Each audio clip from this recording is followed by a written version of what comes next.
జై శ్రీరామ్. అందరికీ నమస్కారం. వెల్కమ్ టు న్యూస్ అఖండ. నేను మీ కస్తూరి శ్రీధర్. మిత్రులారా, నేపాల్ రాజకీయ ముఖ చిత్రంలో ఒక సరికొత్త శకం అయితే ప్రారంభమైంది. మొన్నటి వరకు ఒక పాపులర్ ర్యాప్ సింగర్గా, ఆ తర్వాత కాఠ్మాండు మేయర్గా యువత గుండెల్లో నిలిచినటువంటి బాలేంద్ర షా ఇప్పుడు ఆ దేశ ప్రధాని పీఠాన్ని అధిరోహించి ప్రపంచవ్యాప్తంగా అందరి దృష్టిని ఆకర్షిస్తున్నాడు. నేపాల్లో సుదీర్ఘకాలంగా కొనసాగుతున్నటువంటి సాంప్రదాయ పాత తరం రాజకీయ నేతలకు చరమగీతం పాడుతూ దేశంలోనే అత్యంత పిన్న వయస్కుడైనటువంటి ప్రధానమంత్రిగా ఆయనైతే బాధ్యతలు చేపట్టినాడు. ఈ బాలిన్ షా స్వస్థలం కాఠ్మాండులోని మాదేశ్ ప్రాంతం. వృత్తిరీత్యా స్ట్రక్చరల్ ఇంజనీర్ అయినటువంటి ఆయనకు సంగీతం, ముఖ్యంగా ర్యాప్ పాటలు పాడడం అంటే ఎంతో ఇష్టం. దేశంలోని రాజకీయ అస్థిరత, అవినీతి, అలాగే సామాజిక రుగ్మతలను విమర్శిస్తూ ఆయన రాసి పాడినటువంటి ఈ ర్యాప్ సాంగ్స్ నేపాల్లో ఉన్నటువంటి యువతనంతా కూడా విపరీతంగా ఆకట్టుకున్నాయి. ఈ క్రేజ్ తోనే 2022లో కాఠ్మాండు మేయర్ ఎన్నికల్లో స్వతంత్ర అభ్యర్థిగా పోటీ చేసి చెప్పాలంటే భారీ మెజార్టీతో విజయం సాధించి రాజకీయాల్లోకి అడుగుపెట్టినాడు. మేయర్గా వ్యర్థాల నిర్వహణ, అలాగే ట్రాఫిక్ కంట్రోలు, అనధికారిక నిర్మాణాల కూల్చివేత వంటి విప్లవాత్మక నిర్ణయాలతో తనకంటూ ఒక ప్రత్యేక మార్కును క్రియేట్ చేసుకున్నాడు. ఆ తర్వాత దేశాన్ని కుదిపేసినటువంటి జెన్జెడ్ల నిరసనల తర్వాత ఆయన మేయర్ పదవికి రాజీనామా చేసి రాష్ట్రీయ స్వతంత్ర పార్టీలో చేరినాడు. 2026లో అంటే ఈ సంవత్సరంలో జరిగినటువంటి సార్వత్రిక ఎన్నికల్లో అప్పటి మాజీ ప్రధాని అయినటువంటి కేపీ శర్మ ఓలీని ఓడించి తన పార్టీని విజయ పదంలో నడిపించి నేపాల్ నూతన ప్రధానిగా ప్రమాణ స్వీకారం చేసినాడు. సరే, ఇంతవరకు బాగానే ఉండాలి. ఇక అప్పటి నుంచి ఈ బాలిన్ షాలో విపరీతమైనటువంటి అహంకారం అనేది పెరిగిపోయింది. తానేదో ఒక పెద్ద హీరోనని, తనకు నేపాల్లోనే కాకుండా ఆసియాలోనే తిరుగులేదని, అసలు వీళ్ళెంత, వీళ్ళ దేశం శక్తి ఎంత, కనీసం దాన్ని కొంచెం గుర్తుపెట్టుకోవాలి కదా. తాను జెన్జెడ్లకు అసలు నాయకుడు అని చెప్పేసి ఫీల్ అవడం మొదలుపెట్టాడు. ఈ క్రమంలోనే క్యాంపస్ రాజకీయాలను ప్రక్షాళన చేసేటటువంటి నెపంతో ప్రధాని బాలిన్ షా దేశవ్యాప్తంగా ఉన్నటువంటి విశ్వవిద్యాలయాల్లో రాజకీయ అనుబంధ విద్యార్థి సంఘాలను రద్దు చేస్తూ ఒక దిక్కుమాలినటువంటి నిర్ణయం కూడా తీసుకున్నాడు. అంటే తాను ఏ జెన్జెడ్ నుంచి ఎన్నుకోబడ్డాడో ఆ జెన్జెడ్కు నేతృత్వం వహించేటటువంటి విద్యార్థి సంఘాలను రద్దు చేయడానికి ప్రయత్నాలన్నీ కూడా చేశాడు. కానీ అది కాస్త బ్యాక్ ఫైర్ అయింది, అంటే తిప్పికొట్టిందనమాట. ఈ నిర్ణయం తీసుకున్న నెల రోజుల్లోనే ఆయన ప్రభుత్వం తీవ్రమైనటువంటి నిరసనలన్నీ కూడా ఎదుర్కొనేది. రాజధాని అయినటువంటి కాఠ్మాండుతో సహా పలు నగరాల్లో విద్యార్థులు, అలాగే యువజన విభాగాలు అంతా కూడా రోడ్లపైకి వచ్చి ప్రభుత్వానికి వ్యతిరేకంగా భారీ ప్రదర్శనలు నిర్వహించారు. ప్రజాస్వామ్య హక్కుల్లో కాల రాస్తున్నారంటూ విపక్షాలన్నీ కూడా దీనిని తీవ్రంగా తప్పుపట్టాయి. దీంతో ఈ బాలిన్ షా తన నిర్ణయాన్ని అయితే వెనక్కి తీసుకోవాల్సి వచ్చింది. ఇక మన భారత విదేశాంగ కార్యదర్శి అయినటువంటి విక్రమ్ మిశ్రీ కాఠ్మాండు పర్యటనకు వెళ్ళిన సమయంలో ఆయన కలవడానికి నేపాల్ ప్రధాని బాలిన్ షా ఒప్పుకోలేదంట. చూడండి, ఏమంటారు దీన్ని?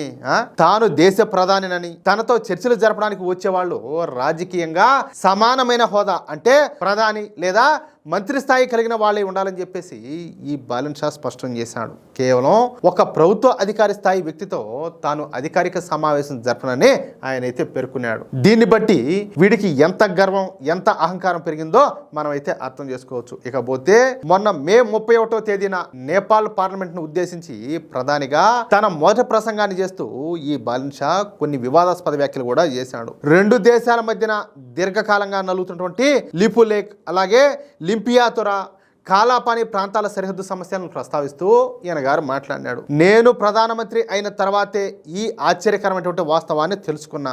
భారతదేశం నేపాల్ భూభాగాన్ని ఆక్రమించడమే కాకుండా అనేక ప్రాంతాలలో నేపాల్ కూడా భారత భూభాగాన్ని ఆక్రమించిందని చెప్పేసి తప్పుడు కూతలన్నీ కూడా కూసినాడు. ఏమి తెలుసు వీడికి?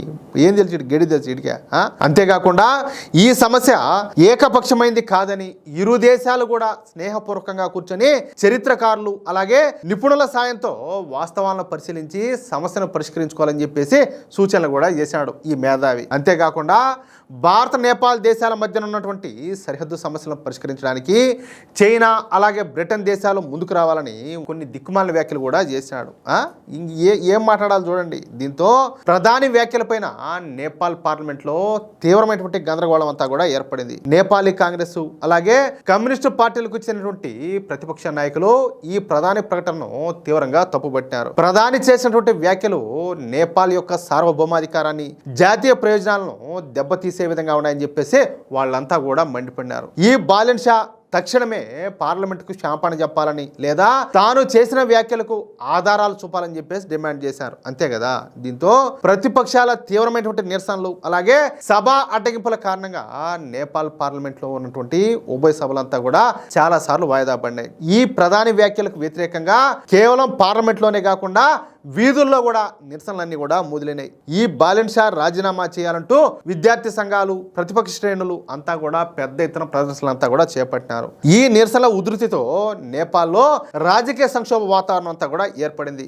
ఈ వివాదం అనేది మరింతగా మొదలడంతో నేపాల్ విదేశాంగ మంత్రిత్వ శాఖ రంగంలో దిగి నష్ట నివారణ చర్యలని కూడా చేపట్టింది. ప్రధాని అధికారిక సరిహద్దుల క్లెయిమ్లను ఉద్దేశించి ఆ వ్యాఖ్యలేవి కూడా చేయలేదని చెప్పేసి వివరణ ఇచ్చింది.